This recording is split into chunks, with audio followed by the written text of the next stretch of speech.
Good evening, everyone, and welcome to another episode of She Good People. My name is Kelsey Coop Charles. Along with me, I got Antonio Brother Long and West Coast Dave. Dave, I'm gonna let you introduce your guest, man. Hey, what's up, man? This is classmate Al. HUTT. The math still don't add up, but we love him. Well, welcome, fellas. Welcome, fellas. Yeah. Nothing much. How's everybody doing this evening? Man, lovely. I know them two is lovely. They together, so I know how that goes. I know how that go. Just a little background on Hut. Hut grew up with us. He part of the crew of the third road crew. All right, so this is the infamous Hut. All right, okay. That's Hut. That's Hut. Yeah, right, okay. That's Hut. Let me get a government name. Gerald Hare. Okay. All right, okay. You got to get a government name, but for podcast purposes, that's Hut. Yeah. Okay. All right. Okay. Got you. All right. Yeah. Part of the infamous third road crew, the infamous above the law crew from high school. Oh man, see why you talking about that, man? That's a whole nother podcast. Boy, y'all should have been kicked out of school for that one, boy. That's a whole nother podcast. I ain't gonna lie, y'all should have been kicked out of school for that one, man. Yeah. Hey, had the rest of us looking like. Yeah. Hey, I blame that on Ice-T. He didn't make my list, but he honorable mention. I ain't lying. Y'all look at it. That was the hardest spray paint shirt you ever wanted to see in your life. Yeah, we had a spray paint shirt, me and Hut, with 5-0 on the front. I mean, on the back, on the back. With you remember the Ice-T Cop Killer album cover? Yeah. So we had a double barrel in his mouth, a 9 in one ear, and what was the other ear? And we wore that to school. Yeah. Oh yeah, y'all got kicked out for sure. Yeah, we got turned around, didn't we? Yeah, we got turned around. I had to take it off. Yeah, that's what they did. They made us take it off. But it was about lunchtime. They took us to the office as soon as we got there. And we sat in the office at about 10 o'clock and we just walked out. Yeah. Shirt the whole day. They're like, maybe we just keep them here. It might not cause no trouble. This is the one I was telling you that came and got me out of Spanish class, Kel. And I looked at Mr. Ville, I looked at him, said, well, I'll be might be failing Spanish for this semester because I'm out. Bruh. As long as you had some way to go on purpose behind it, that's all that matters. Yeah, well, basketball was always the purpose back then. There you go. That was always it. But honestly and truthfully, lunchtime at Fairfield was an adventure all the time because ain't no telling what potentially was gonna pop off at some point during lunch. So, and it wasn't bad. It was just gonna be some stuff that was gonna have the whole school talking. And it has been many days of that. Meandering back to lunch. Using one of Miss Woodard's vocabulary words, inebriated. Yeah. And going to our respective classes, respective girls, or respective ways. Yeah, that was the good old days. Then somebody, what was that store called? Boom Bar. But yeah, Boom Bar. Boom Bar. Yep. We 15. Kelsey was the pig on the ridge, huh? Oh, yeah? Yeah, Kelsey was that pig on here. Yeah. Hey, I made it out. I had him in the R bowl and showed him what the R was all about. And he was like, man, this is just lovely. Just lovely. Yeah. But only problem is from like 9 o'clock to about 1 o'clock, I don't remember nothing. But I had a good time. I had a real good time. The events are kind of blurry.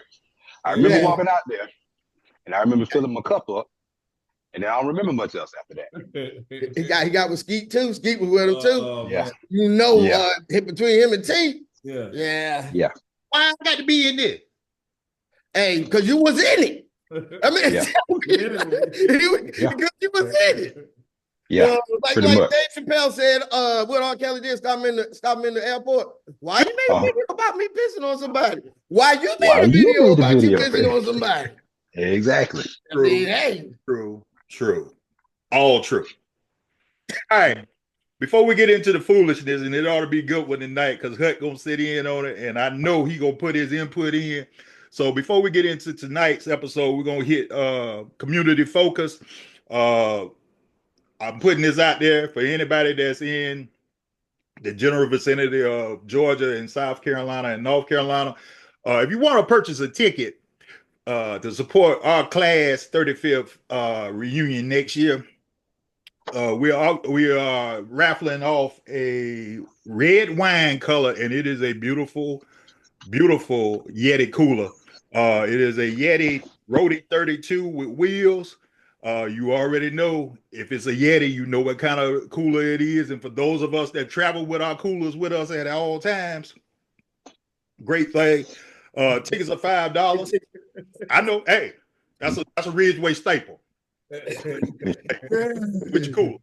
Whether you got a big one or a little one, you got a cool. It is. Yeah, that's a staple. But anyway, $5 for a ticket, or you can purchase 6 for $25. All you got to do is look us up on Facebook. If you got Cash App or Zelle, we can handle that way as well. So just let you know, just DM me, and I can have you hooked up. Now the other thing is for the general community as a whole. Everyone needs to make sure that you read, you study, and you learn your own history, your culture, and your community. This is the way that we can keep this alive as other folks are trying to take everything away from us. You can learn at your own pace. You can learn what you own. One of the best ways to learn about everything that has went on around your community is talk to the old folks. Old folks got a lot of knowledge, and they willing to share it with you, and they tell you really how it is and how they have progressed from when things were truly bad to how things are now. Because they'll tell you in a minute what we go through now ain't nothing with what they went through. So you need to make sure you invest in that, invest in your family, invest in your people, so that you understand what you're doing and how you do it. And then the other thing, want to highlight this. My nephews, you left them in Washington? Yes. Okay. Yes. All right. So my nephews, Davanand Jr. and Donovan, boys are doing outstanding jobs, being mentors to young men. They were raised right. Dave had a little bit of hand in it, but I put everything on tip for getting them to that point. Because that's why you can't go to high school with people and know them later on and have a podcast with them. Well, here's the thing. People change, yeah. I was there with you for a lot of those episodes, okay? So that's why I say all praises to Tip, okay? Because Tip is an unbelievable woman, because she put up with all of us and she put up with her husband. So she's special, okay? But she's raised some great kids, and they're doing a mentoring program out in Washington. Both of them on track. One of them is in medical school. The other one is finishing up undergrad, correct? No, he already graduated. He already graduated. So he leave in September. He leave in September. So I'm gonna have 2 doctor nephews, because I'm probably gonna need it, because I done broke up my body all these years doing crazy stuff. So I have them make sure that I'm good to go when it's time. If they develop bionics, I want them to put it in me. So all right, $6 million man. Yeah, man. Well, it's probably $6 billion, but I don't want that's true. Yeah. Tesla stuff. I want some good stuff now. I don't want nothing to go break down on me on 2 roads. But anyway, all right. So want to tell us, look at great job, guys. Y'all keep it up. I love seeing, because I'm at the point right now, even with my own kids, everybody's grown. I love seeing them flourish. Despite their parents are they flourishing, and that one of the things I say, we've done a good job raising our kids, and I've said that many times. We have done an outstanding job raising our kids to the point where they are now, and I'm glad that they are carrying on the legacy that we started. Now, we act a fool on this podcast, but in all reality, we are very intelligent people. This is all we are letting loose. And there are other ways that we let loose, and we can't describe them right now, but we know what it is. All right. It's still an alien. I still don't like Afro beats. And right, yeah, it's gonna be that type of night. Yeah, we're gonna have to do this show because Mark Davis is not the only alien. There's some other aliens in America right now, but Mark Davis is right there near the top. Okay, so that might be a show for real. And Afro beats is whack. So anyway, we're getting into now. Last time we did top 10 producers, great show.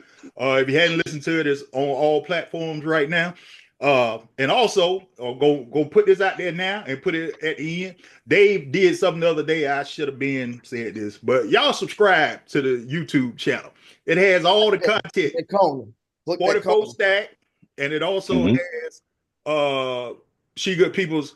All of those videos are listed on YouTube right now, so you can go back. You can go back 3 years ago to the greatest show that we ever did, which was 90s R&B female groups, still leading the pack every month. I mean, every week when the numbers come out, still leading the pack. That show is actually from our first season. This is season number 5. So appreciate it, man. Good job, dog. Hey, bro, let me tell you, that was a show. Doing it, man. That was a show, okay? Because it was good. We hit it hard, and that was and we might have to revisit that one just because and get your intake on what that show was all about, because that was a show. Nice. All right, but we're gonna get into these top 10 rappers, and as we always do, we start with number 10. I'm quite sure. Now I don't know about y'all, but I know about me. I had a hard time making this list. After I got past 5, it's a dog fight. Yeah. I don't know about the rest of y'all. Yeah. Mine was a dog fight after 8. Man, so that means you feel pretty strong 1 through 8, huh? Oh yeah. Okay. 1 through 8 wasn't gonna change. It's like what I said about the singers, R&B. Hey, he get on me all the time because you know how I feel about Babyface. You know, that's my man's in there. Shout out to the greatest producer, singer, person of all time, in spite of the song saying here. Face, Lafachi, Outkast. Yeah, that's it. Yeah. Look, he been soon as I get home from work for 30 years. Before I had a damn job. Yeah, you couldn't have on the toilet. Cutting hair on the toilet. That's another podcast. Cutting hair on the toilet. Them every Saturday and Sunday. Hut every morning. I cut Hut hair every morning before school. Our senior year. Well, every morning. That was when Hut had didn't he have a plateau at that time? Man, he had everything because we changed it every daggone morning, man. Every morning we changed it. I know he had the gambit, but he had the plateau. He had the plateau. Man. What else you had? You had that little what Kels was rocking. The CL Smooth. That little fade thing. The little float. Yeah. Yeah. All right. I got you. You have the Bobby Brown. Yeah, that's the Gumby, right? What you were saying, right? Yeah. High low. Yep. He had Kid and Play one time. Yep. And we dyed our hair. But we dyed our hair this color. Yeah. Remember when we went, we took senior pictures? We dyed our hair this color, man. Hey, Kwame, dog, the polka dots. They called hard. Hey, that's the golden era, man. We went and got some stuff y'all call Clairol. I saw it on Dynasty. So if Linda Blair can do it, damn it, we can do it too. Hey, that's the spirit. Bruh. Oh Lord. My job there, go ahead, dog. My bad. I already see where it's going. Okay. This is going down. Yeah. It's gonna fall off real bad. All right, Dave. We're gonna start with you. Number 10. 10, K Dot. K Dot. Number 10. And the reason why I say that is because I wanted to add one new person to the list. Just to, just to have a new person, because he wouldn't have made it if I did. There would have been nothing recent on there if I didn't, because I'm about to change who I got for number 9 anyway. K Dot, you know how I feel about the album, unapologetically West Coast hippie, kicking knowledge. It's something we need again. Bring some of that back just a little bit. I don't know, like I told y'all in the last podcast, how the last, you know, I like the gangster, but, you know, sometimes you got to have some X-Clan, you know, get a little self-destruction in for, you know, like 1 2 year run, uplift for a second. So, yeah. And matter of fact, all the albums. I mean, they're poetry in motion. And Dre starts you when you co-signed by, you know, the overlord there, Dr. Dre. What else can I say, man? That's it. K out of 10, man. I got you, bro. Hey, no argument here. No argument here whatsoever. Kucho, what you got, baby? I got Scarface, man. Yup, and that just blew up my damn list. You just blew up my list. Yeah, I had to put Face on there because, I mean, in my opinion, Face never had a bad album. No. I mean, bad first. No. Exactly. No. I mean, yeah. Anytime you're riding around with My Mind Played Tricks on me, your daddy want to listen to it, hey, you know you're doing something, man. You're doing something.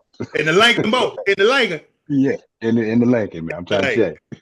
Dad had one of these Lincoln, man. Yeah, 89, man. Continental. Oh, yeah. Oh, yeah. That was ballable. It's still that was a certified limousine back in the day, man. Without the extra doors, man. I'm telling you. For everyone that really don't understand about Face, though, get his Tiny Desk. Go to YouTube, get his Tiny Desk. One of the best Tiny Desk episodes. That was 2 years ago. It was last year. I think it was about. It was last year. Yeah. It was beginning of last year. So yeah, it was a good one. Beginning of 24. Yeah. I mean, he just kept evolving from the days of the Ghetto Boys, Mind Played Tricks on me, to his own stuff. Never seen a man cry until I seen a man die. I mean, and all three Mr. Scarfaces. Exactly. All three of them.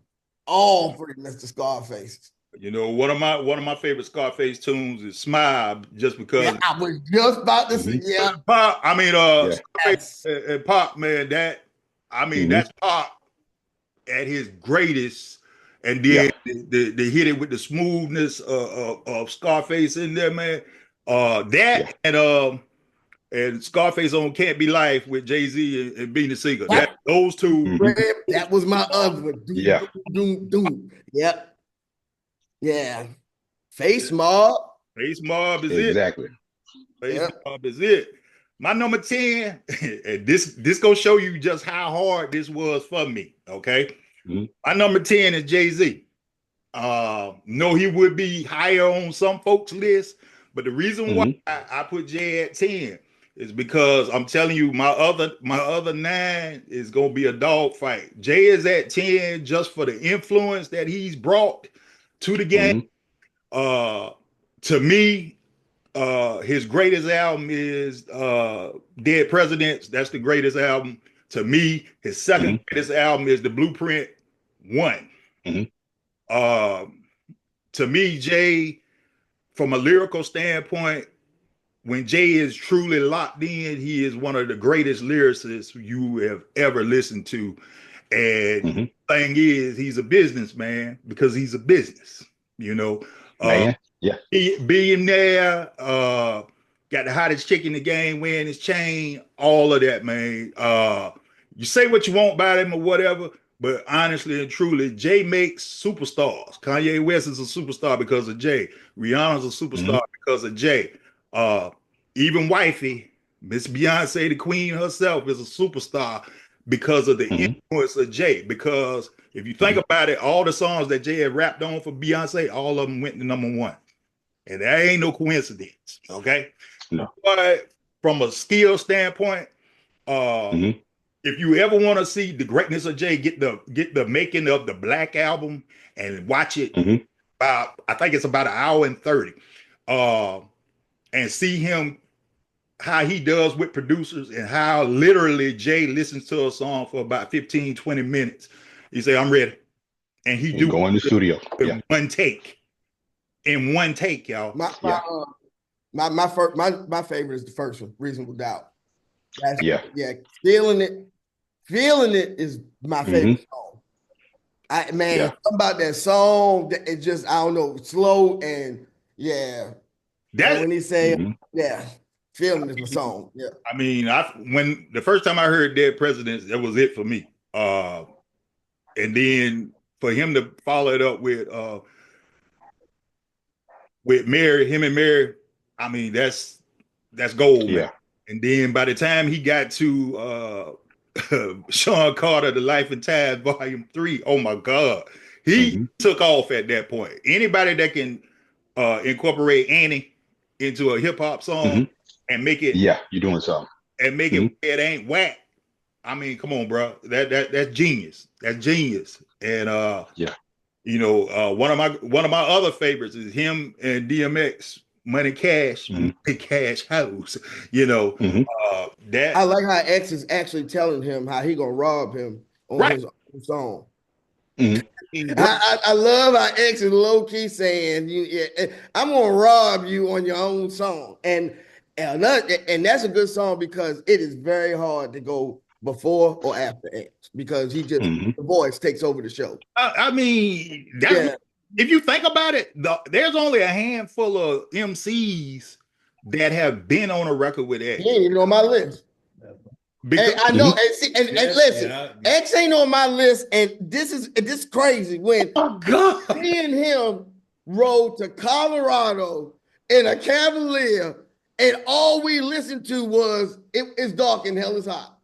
And X is not even on. I'm about to give away something else. He not even on. Because X ain't even on my list. Oh my God, Elizabeth, I'm coming to join you, baby. That's how hard it was for me, because the other ones, like Hut just seen the list. You pretty much knew what these was gonna be, especially from 1 to 6. So it got to be hard, man. Yeah. Well, we said when we threw it out there when we were planning this, this was gonna be very, very difficult. I got my top 10, but I actually got 11 through 22. But we'll get to that. We'll get to that at the end. All right. So I'm gonna go with number 9 since we were just talking about it. My number 9, this cat came out and took the world by storm. The first MC to have 3 straight #1 albums. DMX. X was at one time was the greatest influence in hip hop by himself because everything he spit on was gold. You gotta look at it like this too. On 4 3 2 1. Got crunk. When he came out, stay out the dark. It was about to go. When the sun down, he holding them dogs. You believe that. You believe that was the first time anybody heard who DMX was. And as big as 4 3 2 1 is a compilation of some of the greatest rappers at the time. You had LL, right? LL 4 3 2 1. LL. Yeah. LL Method, Redman, and DMX. Yeah. And DMX outshined them all, and you knew then. But what really kicked it up a notch was when he got with the Locks and did Money, Power, Respect, and he came on barking. And I was like, oh, this him finna be something. So he was highly anticipated, which everybody was. And when It's Dark and Hell Is Hot came out, bruh, there was nothing to be said after that. That whole album, from I think it's 12 tracks on the album, all 12 tracks is fire. You can't say that about a lot of rappers. Like I said, man, me and Hut, man, rode to Colorado. It's Dark and Hell Is Hot, and listen, that's all we listened to all the way through. And then one other thing on DMX before we get off it, the influence that he had on the culture. Because here's the thing, not only did he bring Rough Riders to the forefront, DMX also was a great actor, had some of the best movies for a short period of time, even the one that everybody kind of questionable on, with old fat boy, Steven Seagal. Oh, yeah. Hard to Kill? No. Hard to Kill. No, not Hard to Kill. No, that's old. Anyway, you know which one it is. Yeah. His performance in that movie was, put in the comments, and then one of his best performances in any movie is in Romeo Must Die. Must Die. Wasn't in there but 5 minutes, bro. 5 minutes. But the brother, you knew who Silk was when it was over with. You knew Silk. Yeah. You know, because Silk ran his club the way it was supposed to be ran. And Boondocks, Thugnificent is modeled after that. I'd add that too. I mean, okay, Riley. Okay, Riley. Man. That's right. All right. Cool. He had to start working at UPS. Delivering packages. Oh no. Oh no. It started. Man, when he talk about that UPS uniform, and damn Thugnificent. Cool, who you got for number 9? Because it's gonna be something. So my 9 is actually the dude who broke the dude we've been talking about. Cube. Ice Cube, number 9. Woo! So it's the man who actually broke X, if y'all remember, in the club remix, and the rest is history. Baltimore, then he brought him on the Arsenio Hall show, and then Get At Me Dog was the single, and the rest is history. From X. But so Cube shaped my what? From 86 to 97. He had a run. He had a run. A Man, America's Most. The second, wait, hold on. The third best diss song ever with no Vaseline. No Vaseline. There was no subliminals. Ren said, like I saw what you was talking about, Kel. Ren said they knew when they said O'Shea, they was about to get bombed on. Yeah, the yellow so, number 9. Yeah, ain't no Vaseline. I got a question for you on that one though. Was No Vaseline the best diss track or Giving Up the Nappy? Because he talked to that man about his daughter. Man, that whole thing is because remember when we had top 10 producers, right? Pooh was in my top 10 for producers, and Pooh is Cube's man. Yeah. And, how you go to his house? is what's it called home? Your daughter was a nice girl. Now, I mean, bro. Hey. Yeah. You're right. That's a diss record, man. Anyway, you look at it, that's a diss record. But we still don't know who yet. Yeah. See, with no Vaseline, every name was spoken. Yeah, that's true. Yeah. I mean, you're talking about medical procedures being done with a broom. There's just things that's just terrible. And then, dude had a song. Because me and Junior was talking about, I had the playlist on Cave Bitch. And you listen to the words of that, you cannot believe a song like that made it through everywhere. But man, that song today will be Cube, so controversial. It's Cube though. Oh my Lord. Yeah, that would be yeah. The influence of Cube is so many different lanes. Yeah. When you actually look at it, Cube's still relevant today. Yeah.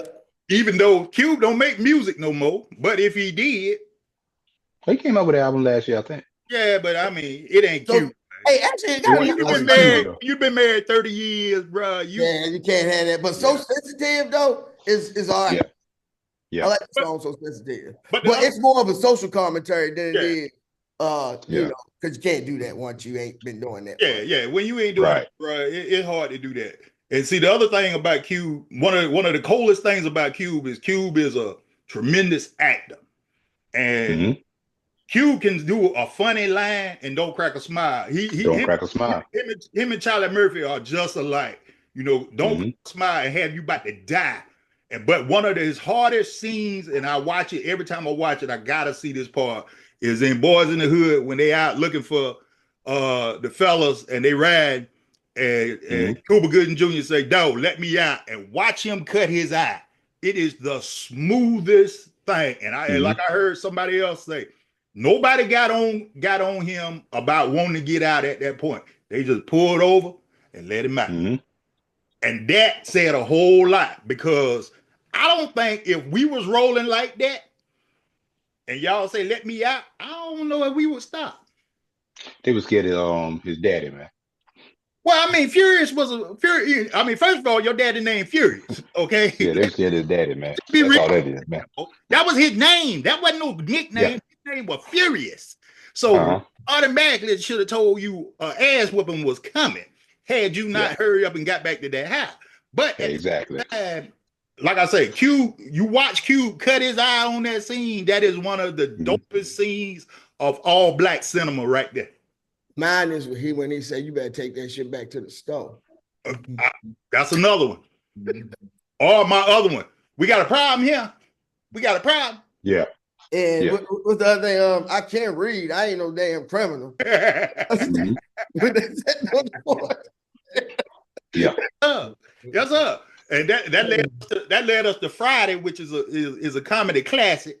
You know, Q, writer, producer, director. Yeah. He gave us Diamond in the Players Club. That's all. Players Club, yeah. Throw your hands up on that one. He gave us in the Players Club. You know what I mean? Yeah. We was talking about Family Dollar and stuff 2 podcasts ago. The strip clubs down on 2 Notch. Yeah. Look, don't break up 2 Notch. You already know. Kels, who you got for number 9? I'm gonna stay in that same vein with the acting and rapping. I'm gonna go LL. I'm gonna go to GOAT. James Todd Smith. I mean, you know, his start with Def Jam. He came out what, 86? I think it was 85. Somewhere around there. 85. He came out when he walked in that room on Run DMC and Jam Master Jay was about to shoot his ass.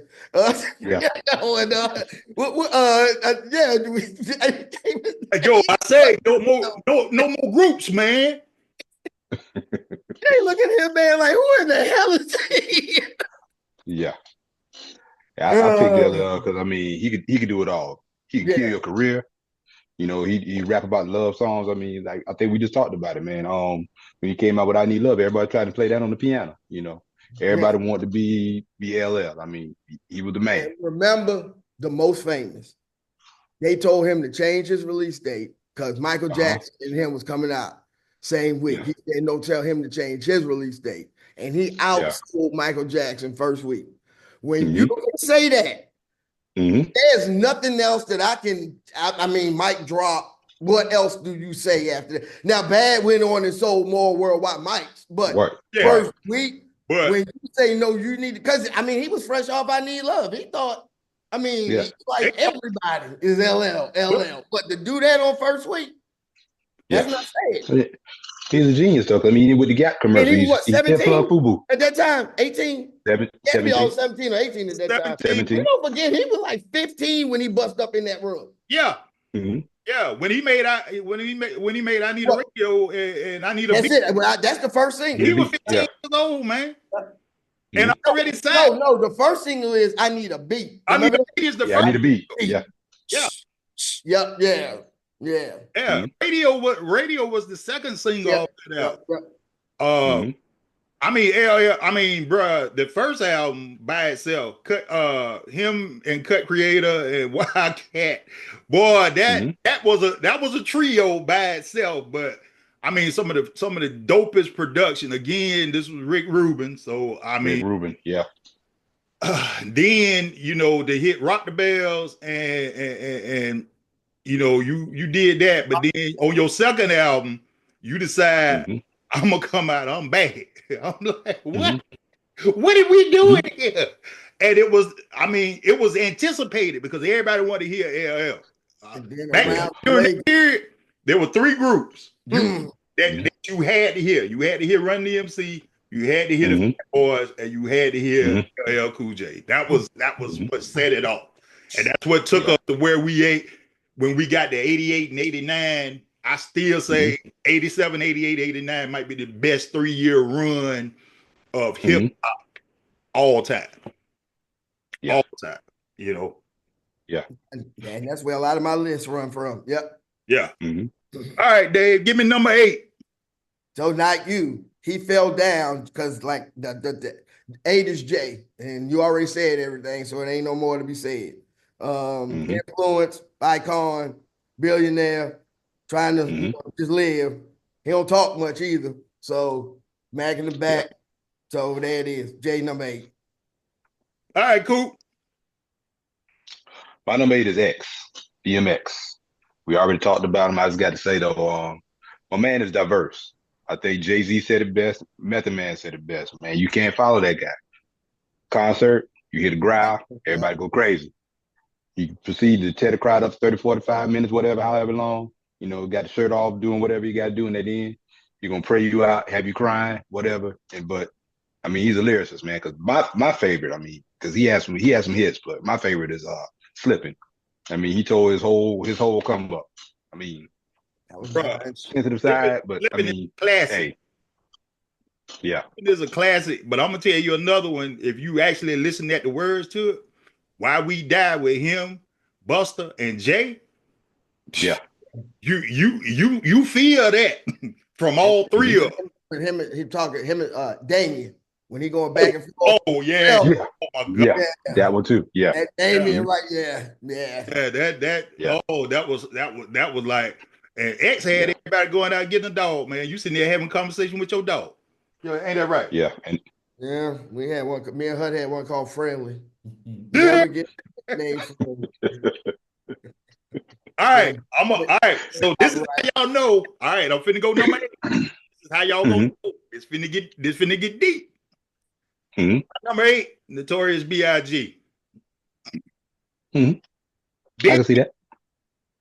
From a storytelling standpoint, it's hard to say if he's not number 1. He can't be lower than 2 just because Scarface is an excellent storyteller as well. But Biggie gave you classics from the jump. First time you heard Biggie was on Super Cat. It was all a dream. Super Cat was the first time you heard him. The second time you heard him was the remix of Real Love. And then he came out with Juicy. And then it was all a dream from then on. I got a story to tell. Is probably one is one of the coldest break beats ever. If you're a DJ and you use that, you can tear the crowd up because you can let that roll. You can go get you a soda and a hamburger and just let the beat play, bro. You know, and that's just how good that song is. And then don't let it play. John Starks and Anthony Mason. Y'all don't let it play. He fight too much. Yeah, he might fight too much, but when he pull that gun on him, you know what to do. You know, I mean, to incorporate that, tell the story. Like I say, Dave, you don't see it because, but for me and Kelsey and the other fellas I hang with, the anthem is One More Chance. There's a backstory to that too, but it's the anthem for the fellas, okay? And you'd be like, why is that an anthem for fellas? Trust me, it's a story to that. We'll let you know one day. That's one. That's you got a story to tell. When we had to cook out at the house, we got to talk about that one.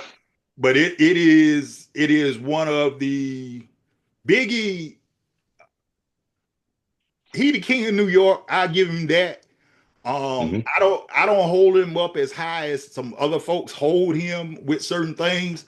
But when I just say Biggie, I don't think Biggie ever spit a bad line ever. No, you know, he did. And like I say, all of his songs are actually stories. So that's one of the best things about him. It just wasn't about some of the dumb stuff that we hear nowadays. It's a real story that gets you to be like, okay, yeah, I can see that. I like what's the one? 10 Crack Commandments and the one with 112. You talking playing so she don't need no band. Yeah. As a limit, yeah. Now, Limited is a great song. Now, and let's not forget him and R. Kelly. Missing You Too. I'm the one he did with he did that one with Missing You. And You Tonight. Yeah, boy. Now that's the influence of Chaos there now, because Chaos make anything he own sound good. You know what I mean? You know how I feel about Chaos. Chaos is number 1. in many different facets. Yeah, for sure. All right, I'm gonna go ahead and do my number 7, and this is again my number 7. This man was another one that was cut down too early. His greatness, man, his greatness was, he could do it all. It's Tupac, and from the first time you heard him on Digital Underground, same song, you was like, okay, who this? And his, I mean, the world the same. One of my favorite Tupac songs is "So Many Tears," just because I look at it as he predicted his own death in that, and he knew it was coming. My other favorite besides "Smile" with him and Scarface is "Thug Mansion," especially the remix with Anthony Hamilton, because I mean I know they did it. I mean that was done afterwards, but it just sounds so good, and you can't get you feel it because when Pac rapped, Pac had a different cadence on every type song he did, and that's what differentiated himself from anybody else. Some people just sound the same on every record that they own. Pac never sounded the same on any record. It's always was different. Temptation is another one of my favorites. You know, Pac was just great, and then from an acting standpoint, what Pac could have been. Pac could have been up there with Sam Jackson, bro. And you know how we feel about Samuel. Uncle. Yeah. So that's my number 7.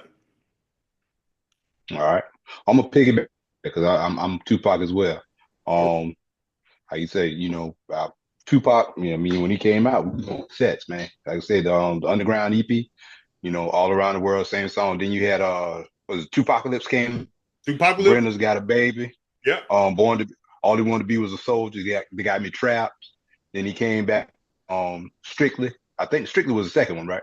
Yep. And then I mean, that's when he was always an activist. But it started coming out. Then he kept the Black community abreast of what was going on with talking about Natasha Harlins, all that stuff. And he put all the West Coast on there. He had Ice Cube, Ice-T on there. Keep your head up, all that stuff, man. Get around. Man, he just had hits. And then I mean, you go back to let's see, Dear Mama. I mean, and then they did the craziest thing they could ever do, and they put him on death row. He went crazy. I mean, how many songs did he record? I mean, yeah, exactly. A lot. A lot. He just went crazy, man. I mean, Richard Rich, man, that's one of my favorites, bro. Hail Mary by itself. I mean, yeah, that's hip hop. That ought to be the first chapter in the hip hop Bible, honestly. You got Jodeci and Aaron Hall that was on together. Right? Go platinum. Yeah. Hey, yeah. That Toss It Up is low key one of the best songs. And think about, everybody remember Jay-Z and Me and My Girlfriend, but Pac did it first. Yeah.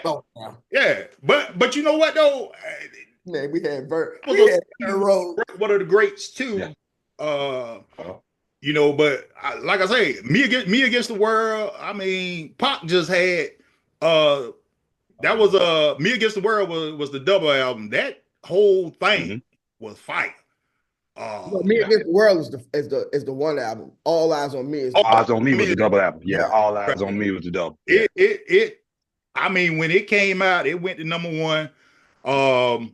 And I ain't mad at you, bruh. I mean, hit after hit after hit was on that album, bruh. Yeah. It's one of those things you like, oh man. You just put it in the ride. Yeah. He had Forte on there, man. Rapping Forte, bro. Rapping Forte. Hey. Make rapping Forte into something. You have done one. You have done something. That's it. That's why now I know he low because I know a lot of people would have him in the top 5, but I'm telling you, this is a very hard thing. If you actually sat down and you thought about it and not just rattled off stuff, you would have a very hard time trying to figure out your top 5. And we getting close. Soon as they give us 7, then it's on like popcorn. My 7, 8, and 5, 6 have a theme. So Jay was 8. 7 is Nas. Because 1, I remember Live at the Barbecue. I remember Nas, like when I went to Germany, right?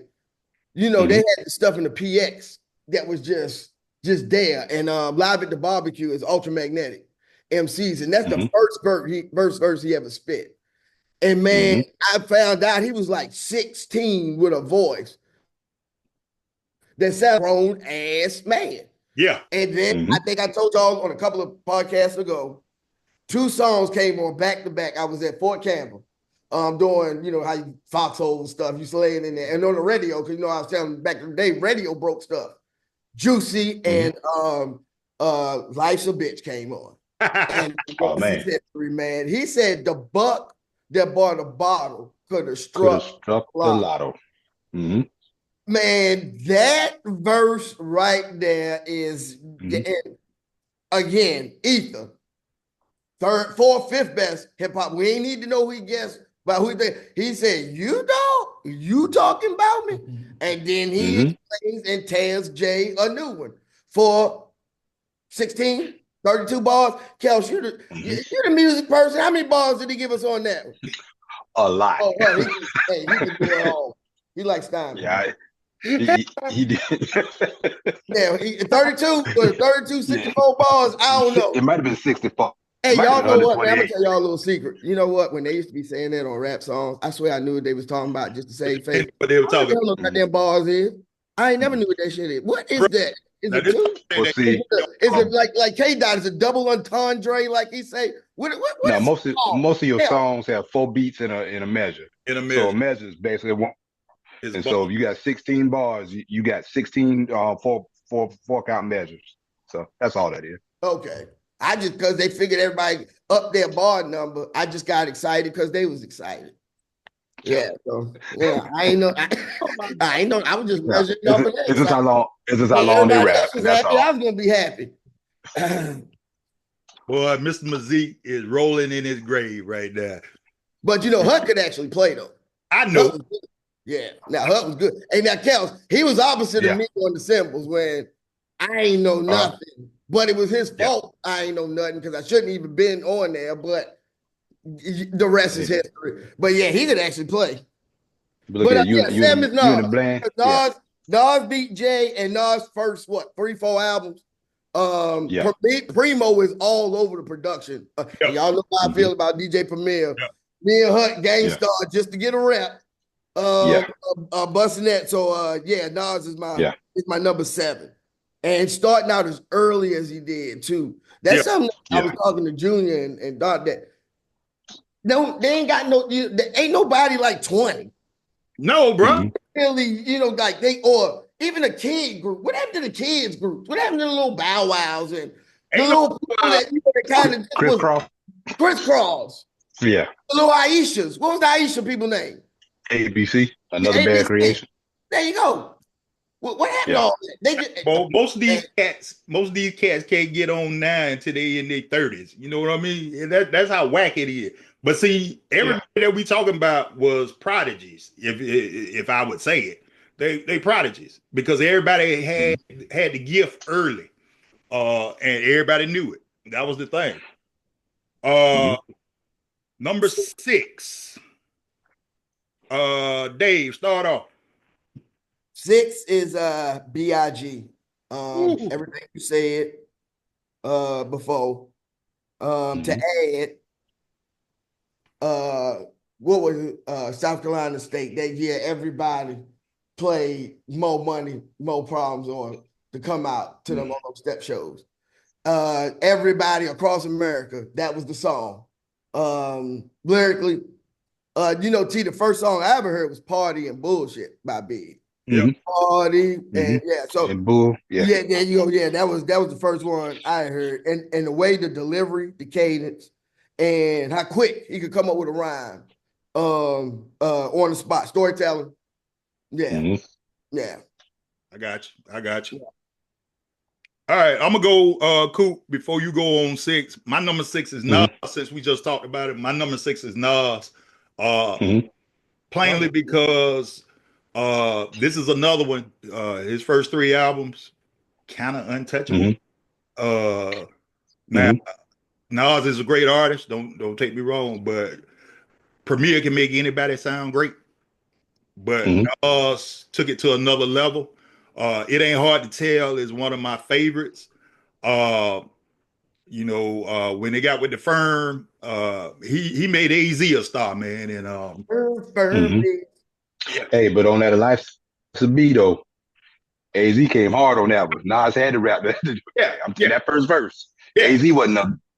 AZ wasn't nothing to play with on that. Now that's another honorable mention, man. You did not want to be with him because on Life. No. If Nas come, because I mean, when he come, he spit fast, and it realize the realism of life and actuality, all on point. Mo used to be hollering at me about AZ, man. He underrated. But I just came that was in the band with them in South Carolina State, man. Well, underrated. AZ was an acquired taste. That was the thing, but. What the Firm could have been had they stayed together might have been.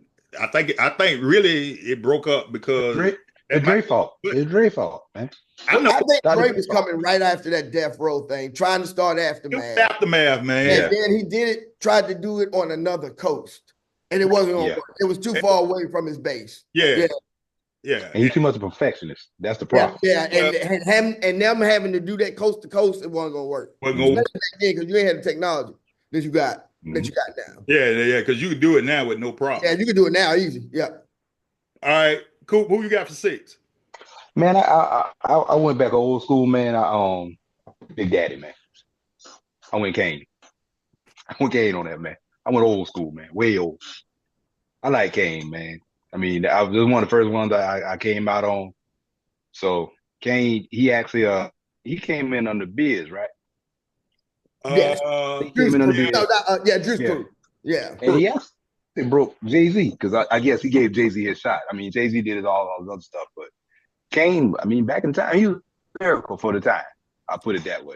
Before Kane, very lyrical for the time. Kane was Hawaiian Sophie fame. Sophie. It was. Now Kane's career took a detour. He Kane things, but before this, you couldn't really mess with him. Had a chance to have sex with Madonna. Would you pass up the opportunity? Not once he started getting naked on dinner tables, Kane. Hey, he roll with you this far, dog. Yeah, he went a little too far, but as far as lyricism, though, I mean, he was something to deal with back in the day. Oh yeah. And back in 1989, he came to Benedict and did Homecoming. Ran through Benedict, bro. Yeah, ran through Benedict. And see, for me, I was a saxophone player in the band, so that's Raider, man. I was killing it on Friday nights. So I mean, really, Kane for a period for 87, 88, 89, 90. Man, remember how one other person that could go bar for bar with him at that point. He come off that throne and start dancing with Scoob and Scrap. Oh, Scoob and Scrap, yeah. Brother, Scrap loves the other. Man, he come down off of it. Hip hop was fun though. Oh man, that's what hip hop. Hey, and then he'll finish that little routine, get right back up on that set up on that throne. Look at start rapping again. Warm it up. Look here. Kane came out at Benedict. Me and Hut on the bus. In the bathtub, man. He came out in the bathtub. Got out the bathtub, put on the Brooks, and started dancing, bro. Women went crazy. Women went crazy, bro. It was you. I think you might could give Kane right there with the first really rap rock stars. You know what I'm saying? Yeah. They hit it at the right time. And then it was the dichotomy of it, because I don't like to say it like this, but it's the best way to say it. Kane was the dark-skinned brother, LL was the light-skinned brother, and that just made it even more. And it was more, one was raw. So to me, Kane made the raw, where LL made the poppy love song. Well, right. You know what I mean? They all from the same place back then. That's one thing you can admire about back then. You couldn't say such and such. Right. Part run with, because they all grew up together. I mean, they all grew up together. And it's just that I Need Love is different than Smooth Operator. Operator. I Need Love is poppy. It's popcorn love. Shout out to New Edition. And where Smooth Operator is George Benson, Give Me the Night. Right. Type vibe. And Right. Grown versus the kids, you say, go back in the room until we, tell y'all to come out.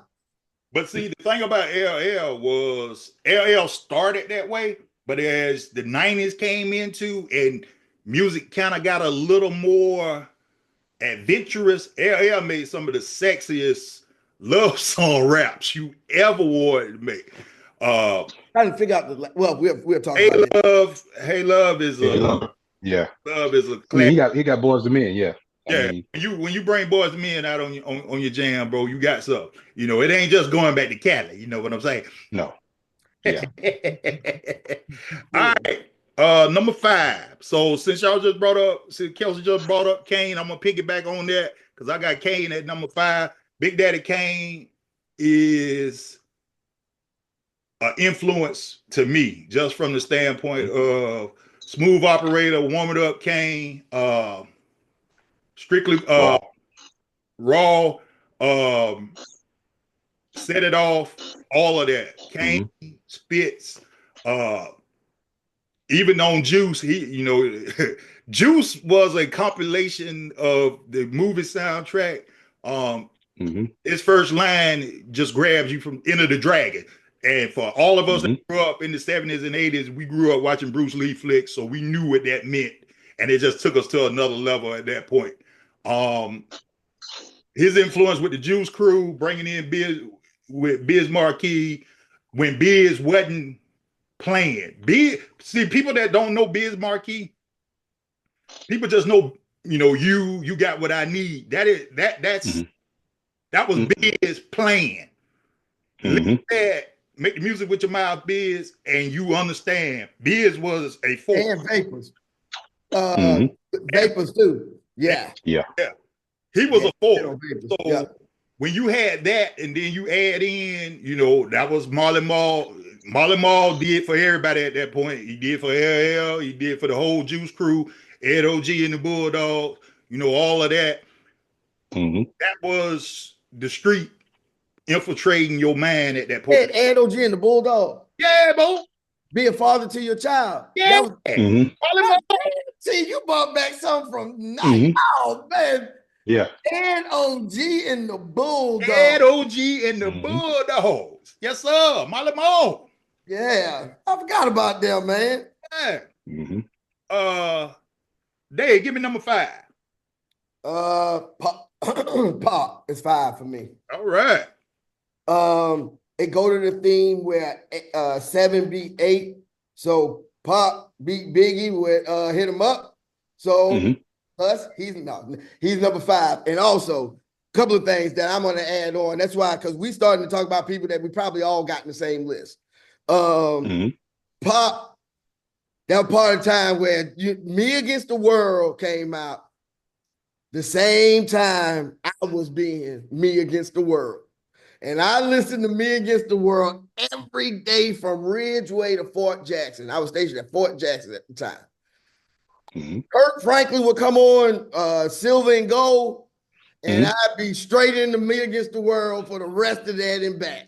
Because I was trying to figure out ways to do all kinds. And that's when I was, I have done, I've done some things. And so, I tried to, me and Pop got a lot in common, except for him going all over the border in the other ways. But ride a beat, revolutionary, man. You talking about ride and make you want to just go out, do whatever it is that he was doing at the time. That was, he made you feel. I mean, son of a, when, again, stationed in Germany, Hut sent me when my homies called. If my homies called off of the strictly for my phone. And then I Ain't Mad at You. That All Eyes on Me album again. Another thing you just listened to over and over. Daz on. A lot of people think that's Dre. That's actually Daz on the production. 99% of All Eyes on Me. Daz went off on that production of All Eyes on Me, man. He did. And just like you said, it came out that these are the times when them influences, no matter who come along, ain't gonna change your list, right? And all around the world, same song. You know, I saw Pop come from Digital Underground. You know, when you see somebody going from carrying in the crates to being great, you know, like Biggie said, went from ashy to classy. I use that line for Pop. I watched Pop go from ashy to classy, and so but when he spent that verse, you already knew he was gonna be a star. Yeah, that one verse all around the world. That one verse, and he was Piccolo on a different world. When you can be a gangster and your name is Piccolo, enough said. But let's not forget, Cut Pete. Cut Pete. Hey, you can't forget that. I'm like, and then he said, thugged out, forgive me, Janet. Then he took that and flipped it on her, you know, with the whole contract thing in there. Pop. Yeah. Well, I'm gonna give you another with Pop. I Get Around is one of the that Shock G at his right there. I Get Around, and then the other thing with and Pop. Everybody wanted about the black man. I'm trying to tell you, everybody when I Get Around video. Whoa. The one that was with him in the hot tub was for me. So I was like, is that what you get when you rap? Because you know that was the whole purpose for us back then, man. It was all about a woman. Everything we did was behind a woman back then. Okay. The Roots already showed you what that video stuff is about. When they showed you never do what they do. Exactly. Hey, that is one of the coldest videos ever. They break down the girls. The girls was hired by a modeling agency from our A&L department. That was provided by the record company on our dime that we got to pay back at some point to the record contract. Hey, the Roots got to see that. What's the name of that song, man? Never do what they do. Never do. Never do what they do. Living the lights of limos and lights. Yep. That's it. Living the lights of limos and lights. Man, I love how they got a price tag over everything in the video, man. Yes. Jewelry, fake. I love how they say, hey, listen, this ain't no Drew by fake costume jewelry. Matter of fact, there's a company right now that you can get some of the fly stuff in the world. Cheap. That's Chad Gold. Oh, I think about Temu. I like Temu. I figured you would, because I'm a hoe for Temu. My brother, you know, y'all don't spend no money. But Temu, it get me. I know. Number 5, Kelsey. I got Jay at my number 5, and because his influence, and his skill set. Because I mean, the fella don't write nothing down. The verse, he go in the booth and do what he do.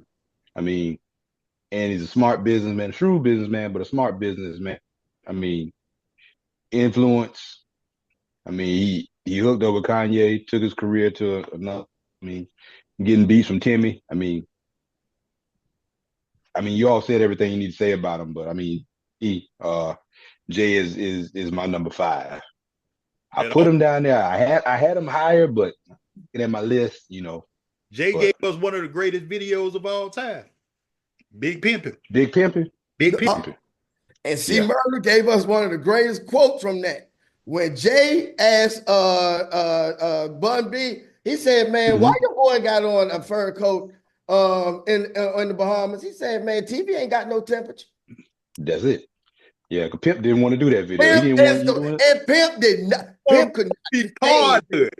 He didn't. He said, man, we don't need this for our brand. We don't need them. We are good. Man, Bun had to drag Pimp in there to do that song, man. But in reality, it took UGK to another level. Oh, yeah. But all of us that know, though. And then I think it was mutual. Yeah, I did for both. It legitimized Jay.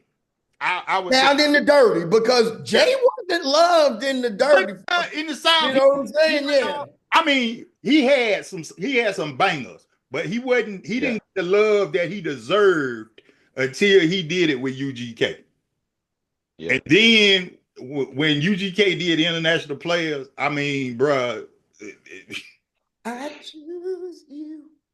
But I still say the video for International Players, because one of the best scenes is DJ Paul talking about, I want to know why he dressed like Roddy Piper. Yeah. Hey, look here, man. When y'all be 60, 50, 40, all still up in the club. Hey, that's my video right there, man. That's my video. That line right there take me out every time. I'm Scottish. I got Irish in my family, man. But just look on his face was, why he dressed like Roddy Piper? That by itself. I like when Rod Digger clock old girl across the wedding cake. That's my favorite part of the video. Yeah. Underrated. So much. Mm-hmm. All right, number 4. I'm gonna kick it off. Number 4. Go ahead. Go for it. Andre 3000. Lyrically, there is no one from the South that can touch. Musically, he is on a different level than anybody else. The only person I could say that really can rap like he does is probably K-Dot. If you want a hit, put Dre on it. Dre will come up with some stuff. If Dre is feeling it, Dre is unbelievable. When Cass came out, I take nothing away from Big Boy. Big Boy is one of the greatest lyricists there are. Big Boy. The only problem is lyricist, just to let y'all know. He my number 12. Yeah. He my number 12.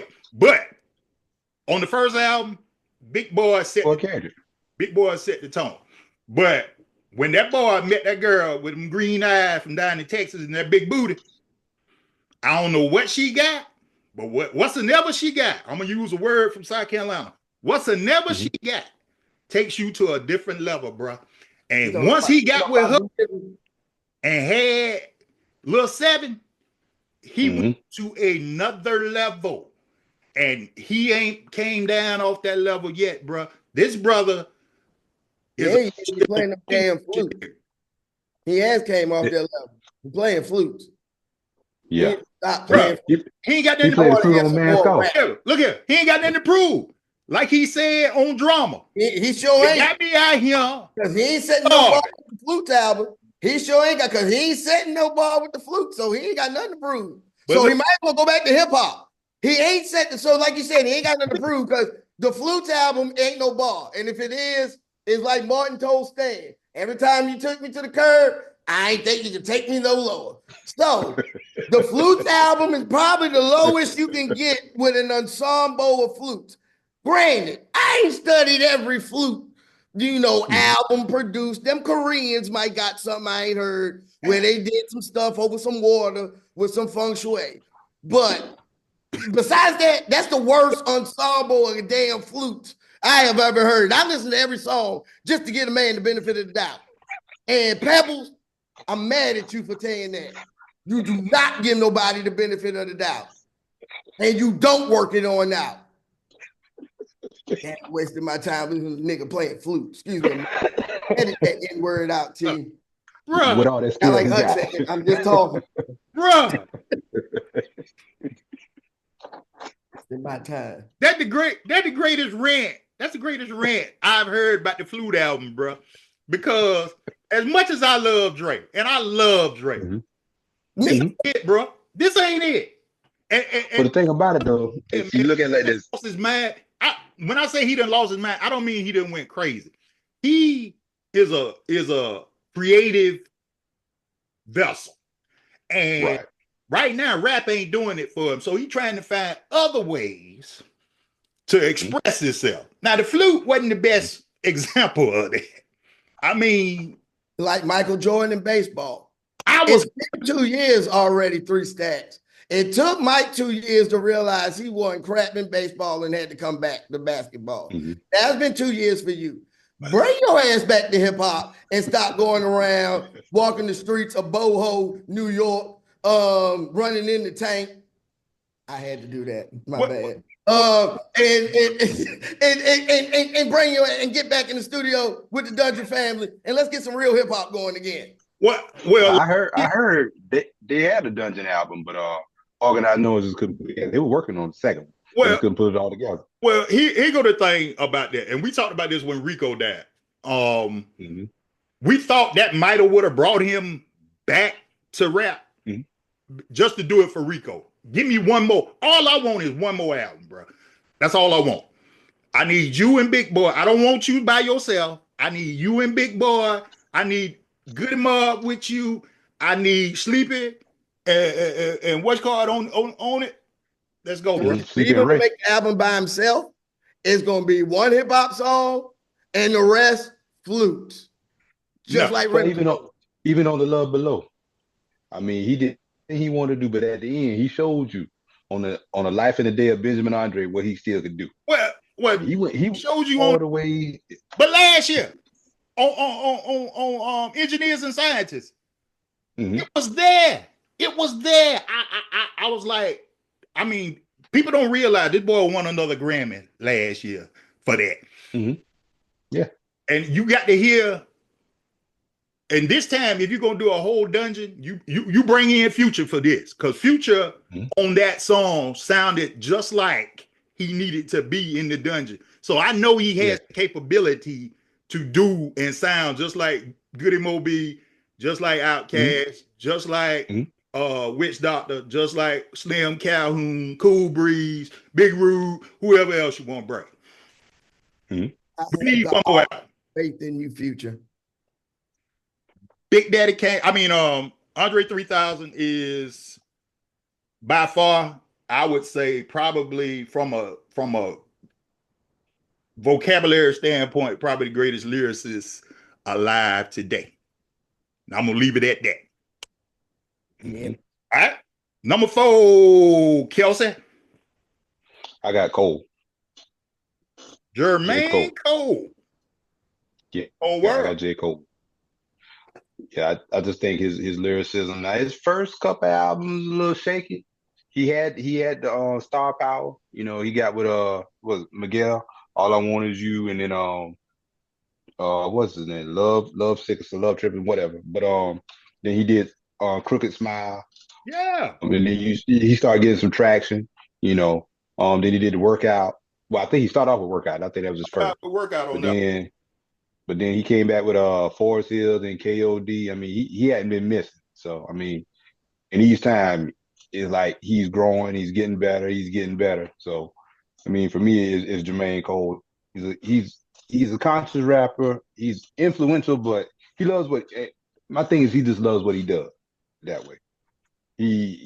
I mean, of course, you're gonna get money when you're doing what you love, but I mean, to me, on that Dre level, he's got to get everything right before it comes out.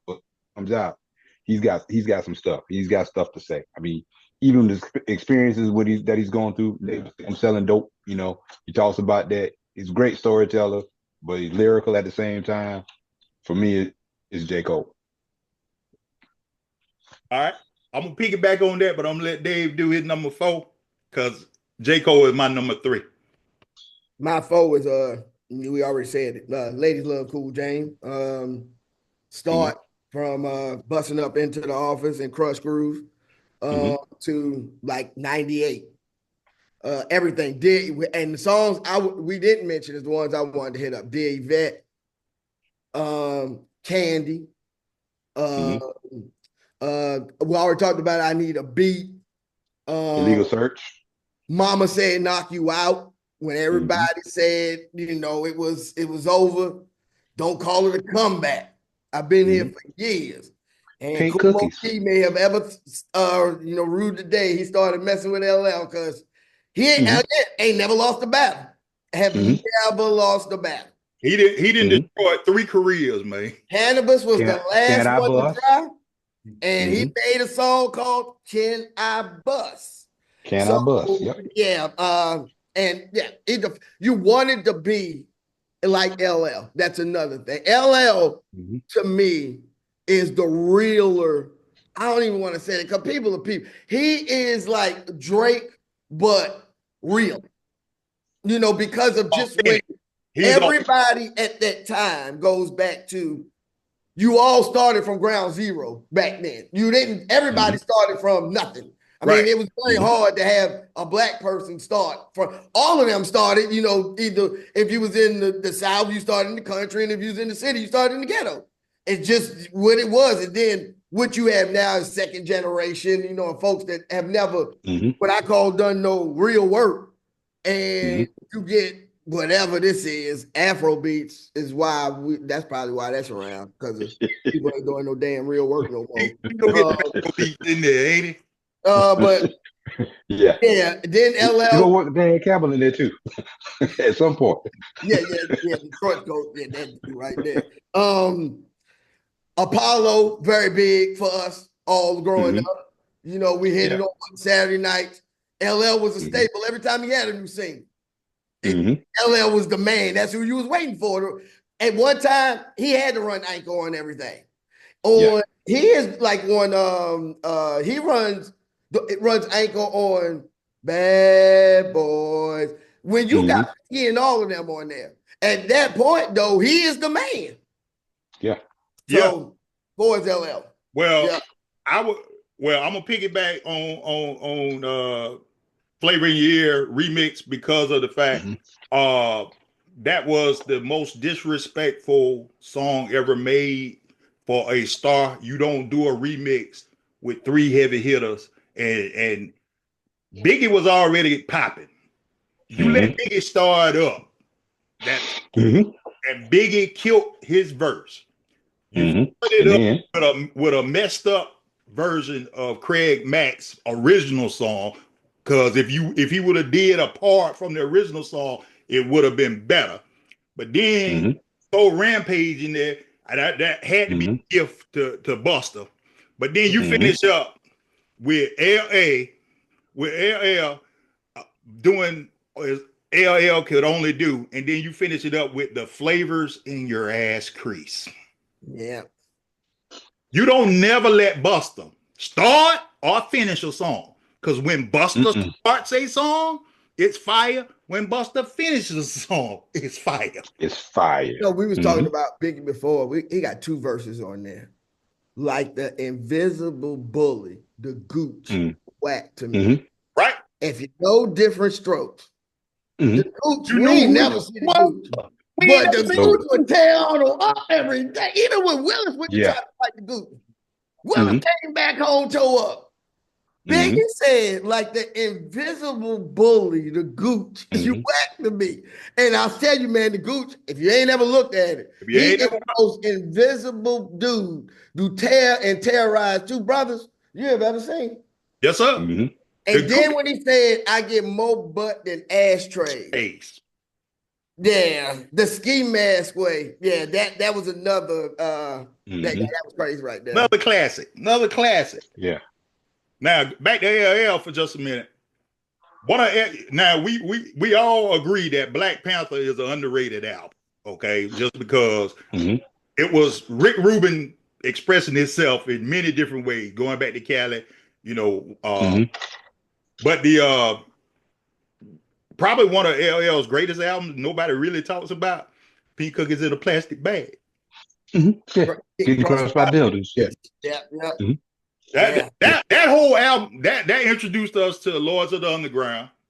Which and speaking of going back to Cali, Booger came around the corner because you remember Spence Vernon brother had that escort.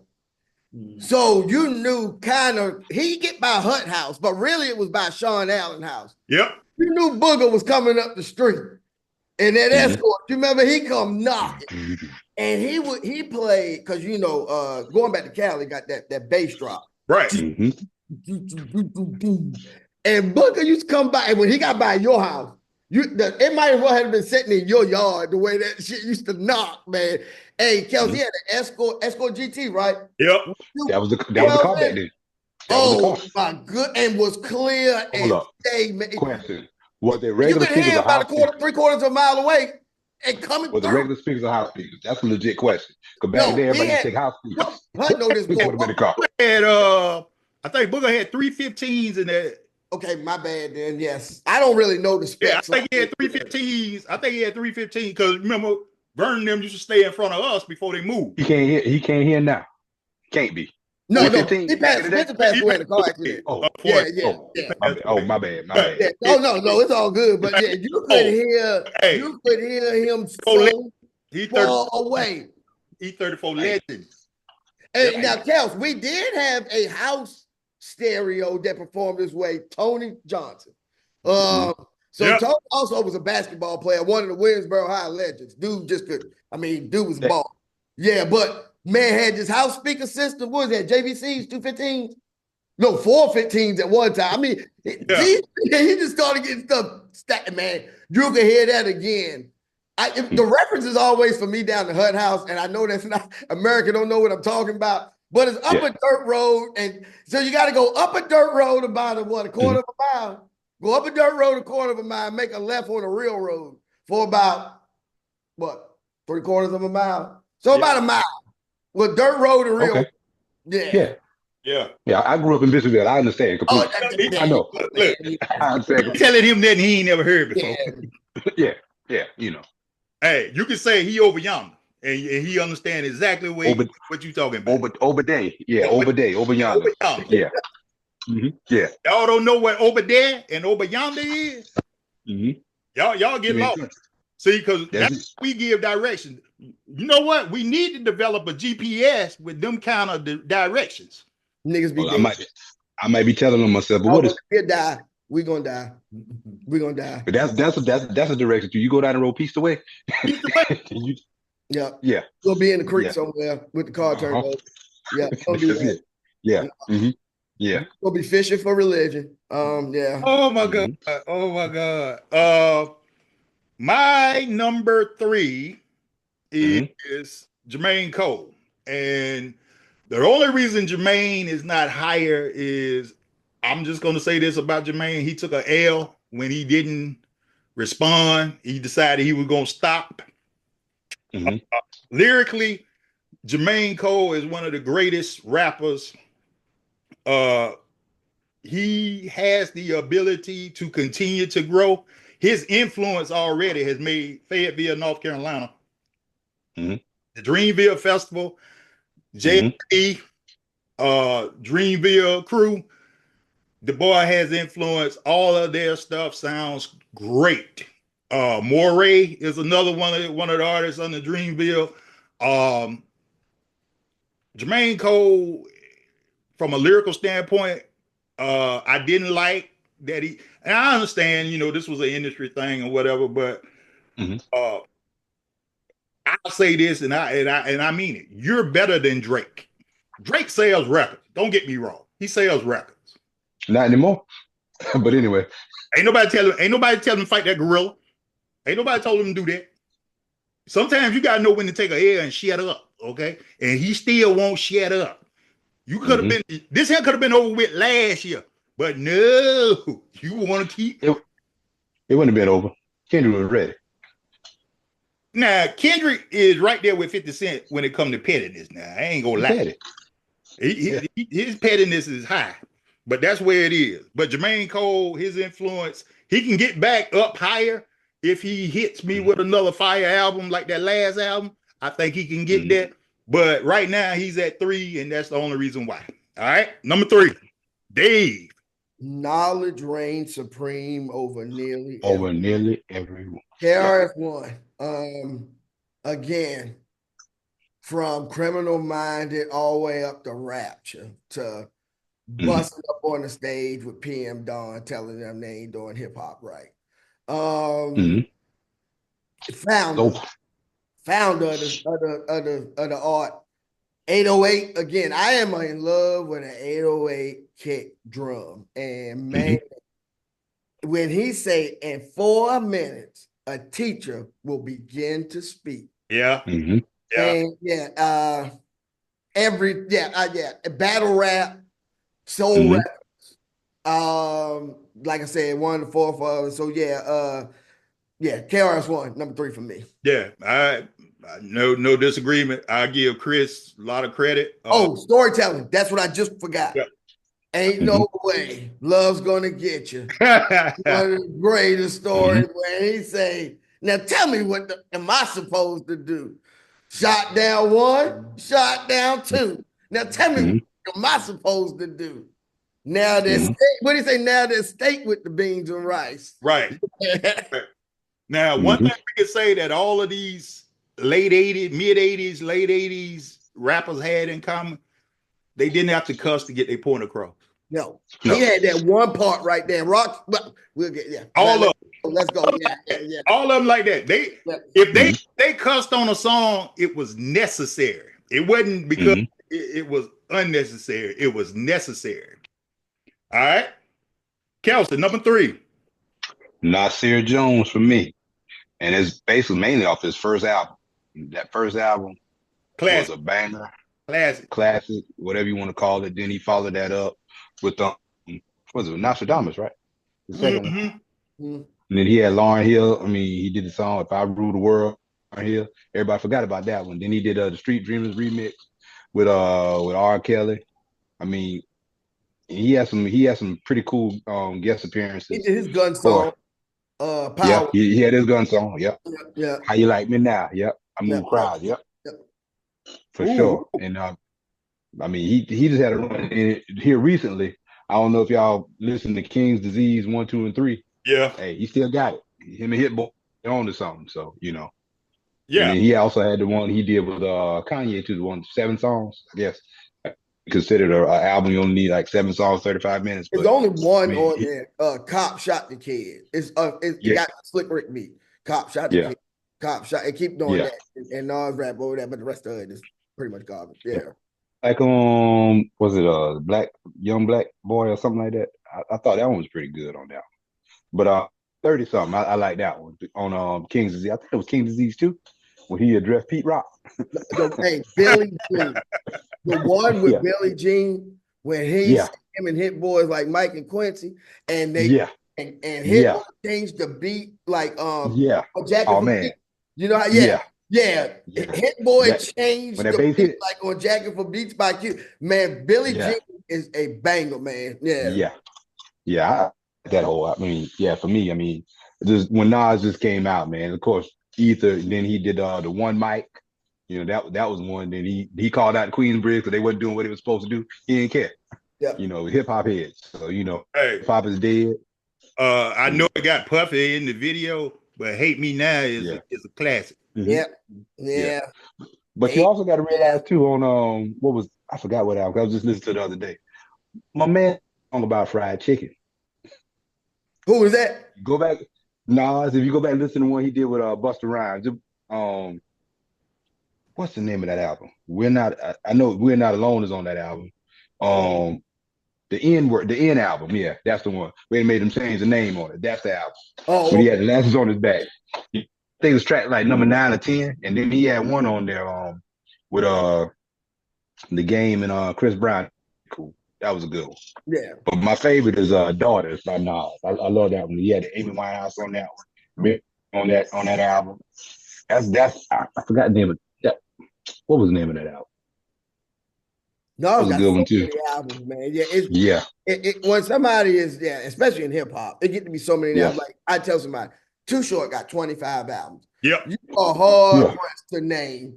It gets to be after the classics. They start making so many albums that you just can't keep up with it after a certain point. Yeah. For sure. And if y'all get a chance, listen to Surviving the Times. I think Chris Webber did that song for Nas. Off of the Wiz. The story. Him saying how he completed his record deal, how he ain't never get on the mic unless Rakim. Only time he got to get on the mic is Rakim missed studio time. That's the only time they let him get on the mic. Yep. Yeah. Mm-hmm. The Times is a classic, man. And it got a Quincy Jones like beat to it too. What's the name of the song? From the Wiz. What is the sample? It came from the Wiz. What Would I Do? Yeah. Yep. What would I do? Yep. Yeah. Mm-hmm. All right. Number 2, I'm going to kick it off. The God himself, Rakim. Rakim is the reason why I fell in love with hip hop. Run DMC opened my mind because it was different. But when the first time I heard I Ain't No Joke and put it in, Dave, you remember that black Buick Century my aunt used to have? And we used to ride, and them 6x9, when that bad boy hit, Bo, that was the most beautiful thing in the world. Cause I Ain't No Joke was it. And after that, hip hop became king. Hood's Paul. That was the times, man. Hip hop became king after that. Nobody, the wordplay, the word flow, the style, the presentation, and even to this day, I sent y'all that thing where he rapping over other people's beats, man, and it just it does something to you, man, because that boy is different, and he's always there. And for you to get the nickname of the God MC, that's the respect that the community gives to you, the whole genre gives to you, because everybody know that's how high a pedestal that you are on right now. Nobody can get in front of Rakim except one person, and it took a lot for me to say it, but we'll get there when we get there. But Rakim he is the reason why I love hip hop. All right, Dave. With 2, right? 2. Kane, Asiatic, Nobody's Equal. Yeah, breaking down names. Yeah, Big Daddy. Me, Hut, Sean Allen. That's all I got to say. Back of the bus. Man, damn, that was part of the rotation. Nicety. Kel, we was doing Here I Am. R.A.W. A terrorist. Here to bring trouble to. One of them seeds that move on, eat, and devour. He got songs where he don't stop rapping. Like, no. The Raptor Kane, he don't get the metaphors that he, also, like you said, delivery. Because rap ain't all about, you having the best lyrics all the time, and it's about delivery, how you say it, how you come across to the audience, how the audience is you. And Kane, at one point, he had it for 3-4 years. I mean, that with the haircut, everybody wanted it. Everybody had to have it. Big dookie chain. Even if you was light-skinned, you wanted to be dark-skinned. Yeah, so you Kane, man. Yeah, he was like I said, rapping-wise, ain't nobody. Battle, you ain't want to get in front of that man and want to stand up there and do no wordplay with Kane, man. He got songs. Then he got the lady song, Smooth Operator. Then he got the uplifting song, the remake. I'll Take You There. When he remade I'll Take You There. And then off of the radio scene, what you want, huh? Dope or dog food. Nothing. But everybody will always remember that line. Melly Melly now. Competition. I just devour. The 5 of them. The symphony. There you go. Parts 1 and 2. Yes. The symphony. So that's off the Kane. Yep. Because now, like I said, for that, like when y'all was saying Cole, it's very hard for me to put Cole ahead of like Cool J, Pop, Biggie, B. Kane, what I got to, just because the body of work and when it hit and just the memorable just lines that just come from y'all already talked about all of it. Like, shout out to J. Cole. My first J. Cole thing was The Star Is Born, though, on the Jay-Z album. He destroyed that. He actually rap better on that than Jay do. He destroyed The Star Is Born. And if you ain't heard J. Cole spit on that, that's when he was hungry. It is like Cover and Snoop. He just go and attack it. Yeah. Hey, the thing that got me about Cole was when he made, Wet Dreams. I mean, bro, that was the way we. I tell on myself. That's how it came up to me in high school. My first time, that's how it came up to me like that, bro. Exactly. Right. You ain't on me with Babyface. Yeah, I'm gonna hate on you about that. Face going on background music. Babyface. That's why. It ain't just because it's Babyface. I know the real story. I lived it with you because I knew when I left your house Sunday night, I knew when I got to school Monday morning, it was gonna be some stuff. That's why I knew the story. I don't know what you're talking about, America. Go ahead. Yep. I knew the story. That's why. This shit new. Between Babyface and Rap Trash Man, I gotta do what I gotta do. I knew what the story was gonna be Monday morning. Blood fall. Tell us who you got number 2. For me, y'all know how I feel about the South. You know, I'm tired of folk. You know, closed-minded folk. It's like we got a demo tape, nobody want to hear it, but South got something to say. That's all I got to say. I mean, 103,000. For me, I mean, because you look at him and he's a lyricist, but if you look at the growth from his first album to, like you said, once he got with Erica, that's 2 totally different people, man. And he hadn't stopped since. I mean, all-time classic for me, what solidified it, it was early on, but when he came out with Benz or Beam, that was it for me, you know. You saw the influence. Yeah, I ain't got no problem. I'm just breaking the stereo column. Hey, that was it for me. That's it. From Alligator Fell, Spatty Mills, I know that's a big boy verse, but I mean, for every song he was on after that, I mean, you think about it. When he was talking about Susie Q, then we talking about old school players, new school fools on Equipment, you know, and then Spodio the Dope Position. Who else want to mess with Hollywood Colt? Bruh, I mean, you just said it. Equipment. When he started Equipment, it's already a classic. But when he finished it, you knew and you got George Clinton on there too, and give you a blessing. I'm trying to tell you. Yeah, you just walk away from it. Then you already knew at that point. Man, I can't do that. T.I. said it best, man. He's like, I will never say this about anybody else, but he got me on my own record. I'm sorry. I'm sorry. I mean, he explained everything. I mean, on 16. Yeah. November just died. December's alive. September just died. Yeah, definitely. Hey, on word, sick my duck. Yeah.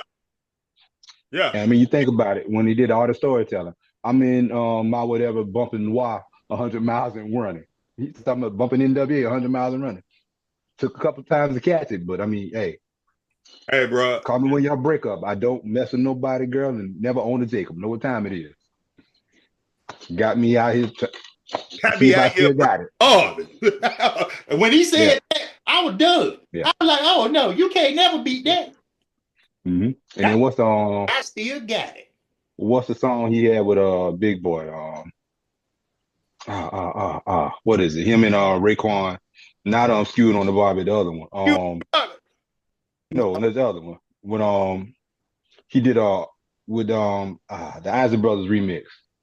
I can't remember the name of it, but he killed that song. He took over. Styles of change. They say change is dangerous errors. As a king standing on the terrace.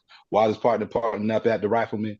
Coward shooter never know when your time will end. I mean, he painted a whole picture on that one. Okay, I can't remember the name of that one, but like I said, I don't. My only question is this here: is it the Badu effect, or is it really just him? Because everybody that has been with Badu has been taken to a different level. I think he probably had the most talent out of everybody, but Badu took it to another level because you got to realize too, all that inside album cover work, he did all that. You know, before he met Badu and all that stuff. So the boy got talent. The boy is a genius, man. You know, but I'm just saying, Badu I think she already do. She already put it in. I will say once he got finished with Sorry Miss Jackson, now she is responsible for him running through Boy Holmes with the yellow pants on, sitting in dropped out soaking wet in the silk suit, trying not to sweat. You know, Bombs over back there messed him up. I know that. Yeah. But again, I still say me and your daughter got a special thing going on. You said it's puppy love. We say it's full grown. Whoa, you can't beat that. Yeah. You can't. No. He paints a picture, man. Wait forever. My greatest line. You can plan a pretty picnic, but you can't predict Boy, Miss Jackson. That's right. All right.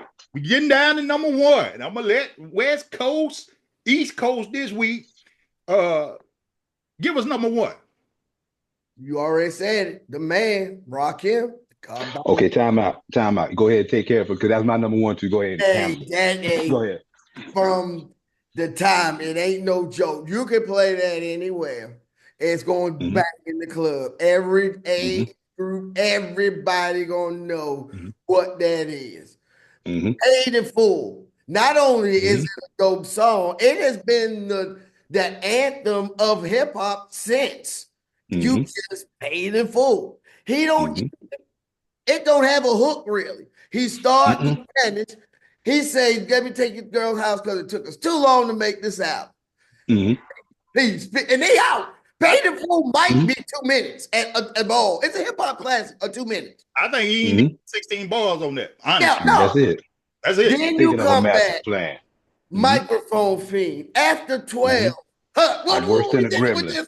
Me and Hut was at the Hilton. After 12, I'm worse than the gremlin. Feed me hip hop, and I start trembling. The thrill of suspense is intense, you're horrified. This ain't no cinema of tales from the dark side. Stop. You just retired after that, man. That's it. Wait. Then he come back with the ghetto. He talk about his birth through the eye of a needle. The dude is sitting in a ghetto on a bed. And the ghetto, nobody smiling. Again, curse. The dude might have cursed, 2-3 times? I mean, really. The one song I remember is Mahogany, when he say, fuck around and miss the show. Yeah. We talk about, now damn is, I want to know what's on your mind. That song right there, just, man. We sat down and got comfortable and watched the Huxtables. Yeah. Who the hell rhyme with Huxtables? Ain't nobody else rhyme Huxtables. With the Huxtables. My ears so close to you, my mouth so close to your ears is like headphones. Come on, man. The dude was, man. I know. What's it's called today? Over. That's what it is. And this then wait, Juice, wait. People don't realize. I know the ledge. It's know the ledge. You take the out, it's knowledge. The song is Know the Ledge, but God was just there. He did the title was actually knowledge, and with knowledge is on Juice. Yeah, he took that and made it a classic. Then everybody worldwide, Rakim, you don't get no beef. Nobody don't talk to you about it. It's Rakim. He hip hop. He represents hip hop. He does hip hop. He's the living embodiment of hip hop. So that right there is the man. I'm gonna say this, and I want y'all to think about this. How many guest appearances he ever did? Have y'all ever met anybody since Rakim started? Have y'all ever met anybody with the name Rakim? No. That's how much we revere Rakim. You want to name your child. Look at him. My child name is Nasir Azian. Azian Nas, okay? I know a child that is named Rakim. You know why?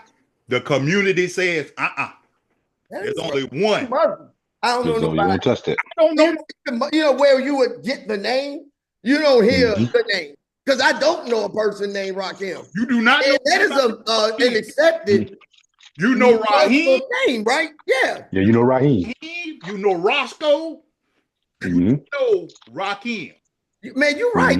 I don't know nobody else named. No. There is nobody else. No Shakim. Shout out to Shakim. Shakim, yes, sir. Shout out to you, brother. Hey, he put us on. Out the South Campus. Yeah. But honestly, if you really think about it, and we've all been around the country, you've never met another Rakim. Can't live up to it. I don't know. Because that is one name you cannot live up to that name, no matter who you are. You cannot live up to that name. Hey, that is a name that nobody.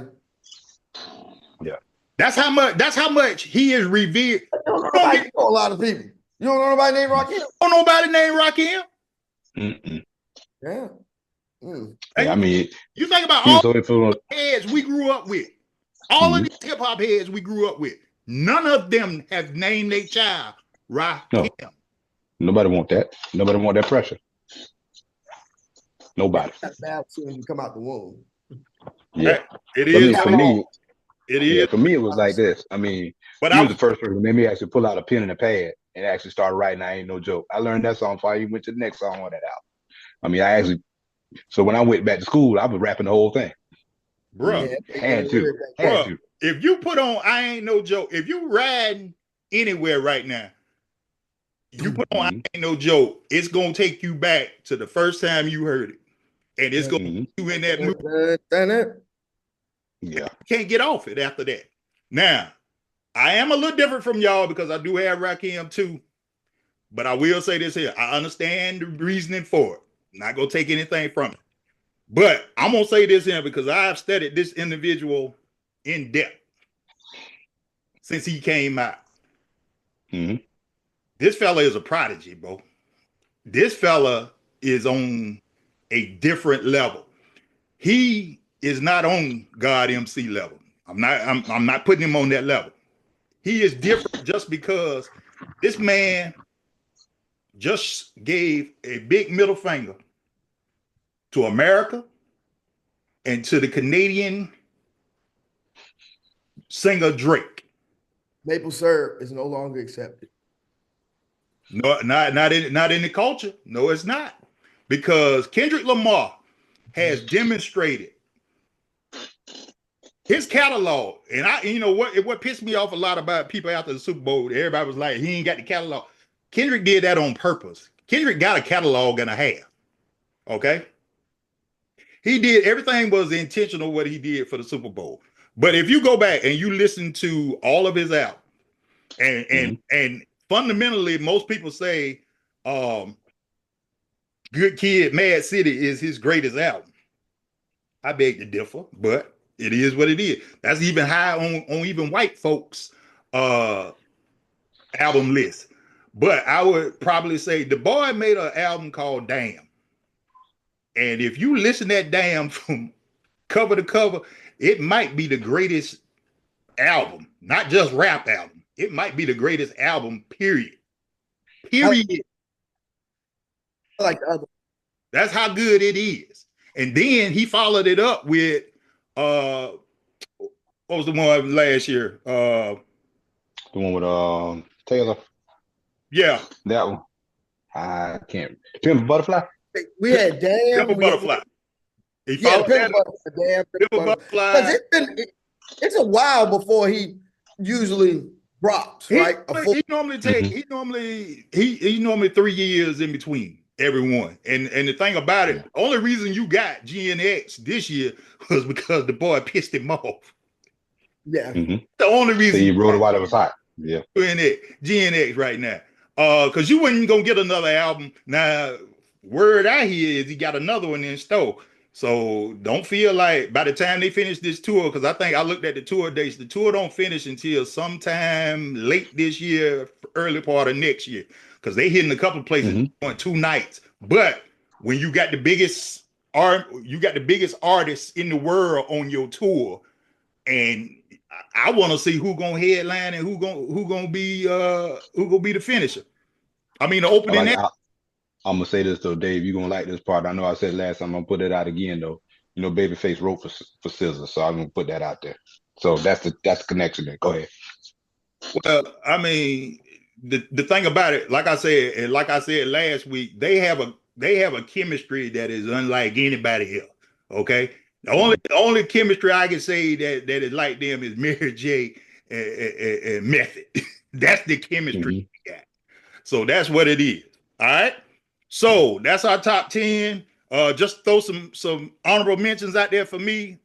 Scarface, Big Boy, Cool J, MC Light, Heavy D, Miss Lauryn Hill, Busta Rhymes, T.I., Luda, and Da Brat.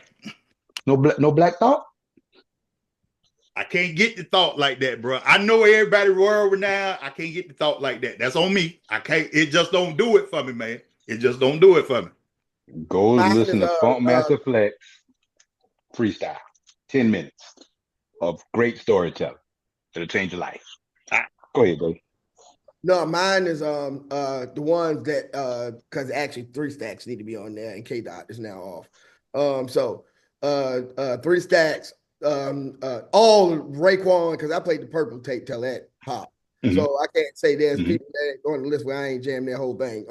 The Brat, yes, of course. Oh, Warren G. Like I said, that album right yeah. So them some honorable mentions. Yeah. All right. For me, T.I. Cube, T.I. too. And I like Big Crit. Yeah, that's on my list too. Black I ain't never scared. I ain't never scared. Killer Mike. Crusher. Killer Mike, yeah. Oh, Killer Mike, yeah. Killer Mike. Killer Mike, yeah, of course, yeah. Mike. And of course, who y'all said, and Bun B too, because Bun. No Devin the Dude. Hey, Devin though ain't never spent. Devin is when you need to close the night out. Yeah. Right here. No Willie D. Man, I make big money. I drive big cars. Don't fight too much. Everybody know me. Yeah. No Willie D, bro. Come on. Don't fight too much. Well, anyway, we hope y'all enjoy this here. For everyone, this is top 10. This is the last show for February. We'll be doing a new one in March. Also, don't forget to subscribe to the podcast on YouTube. Y'all can watch us, see the foolishness that we go through, enjoy, and everything else. I invite everybody, all of these that we put out, listen for yourself. This is just our opinions. Listen for yourself though, because we all have favorites. I mean, there's specific songs from everybody that we mentioned that's gonna just take us there. You know, you can feel free to discuss it, which is a good thing, because I mean, one of the things that we all grew up on, the music is what it's the soundtrack to our lives. So therefore, that's why we so passionate about it. But we got some other things coming up. We got top 10 sitcoms coming, which is that's gonna be another dog fight. Top 10 sitcoms. We got top 10 movies, all genres. So that's gonna be another dog fight. So just looking forward to it. Keep enjoying what we're doing, and then I think later on in the year we will revisit R&B female groups of the 90s, because I think we can I want to hear Dave's take on our R&B groups, because we said